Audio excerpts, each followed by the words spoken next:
బయట గ్రూపులలో సర్క్యులేట్ చేస్తారు ఈ డాక్యుమెంట్ ఇంతవరకు వాళ్ళు సర్వే చేసినాం మేము ఒకటే రోజులు చేసినాం మేము చాలా పొడిచేసినాం చింపేసినాం లేనోడు లేనట్టే ఉన్నోడు ఉండాల్సిందే అని ఆ రోజు ఎంతో హడావిడి చేశారు తెలంగాణ మొత్తం బంద్ అన్నారు అధ్యక్ష 7 గంటల నుంచి 7 గంటలు 12 గంటలు చేసినామన్నారు ఈ డాక్యుమెంటును మంత్రివర్గ సమావేశంలో పెట్టి మంత్రివర్గం ఎందుకు ఆమోదించలేదు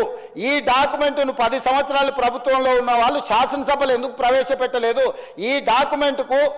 లీగల్గా ఇదే ఒకవేళ అయితే ఎందుకు ఈ ప్రభుత్వం ఈ నివేదికను బయట పెట్టలేదు అధ్యక్ష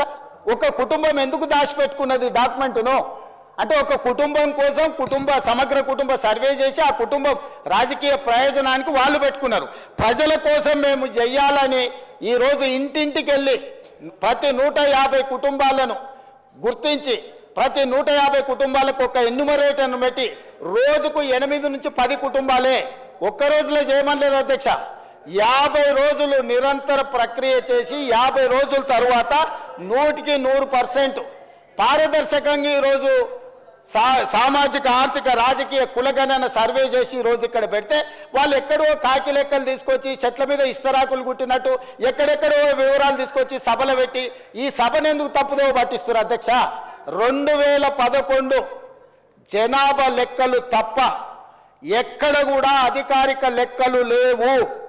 ఆ తర్వాత 2024లో కాంగ్రెస్ పార్టీ అధికారంలోకి వచ్చిన తర్వాత చేపట్టిన ఈ సర్వే మాత్రమే అధికారిక డాక్యుమెంటు ఇంత మించి అధికారిక డాక్యుమెంటు లేదు ఇట్లాంటి లెక్కలు చెప్తే సభను తప్పుదోవ పట్టించడమే సమాజాన్ని తప్పుదోవ పట్టించడమే 2011 జనాభా లెక్కల ప్రకారం 3,50,00,000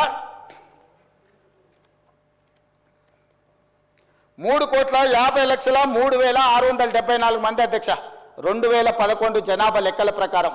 ఈ రోజు మా ప్రకారము 3,70,00,000 పైచిలకు జనాభా అధ్యక్ష ఇంకెక్కడ కూడా అధికారికంగా లెక్కలు లేవు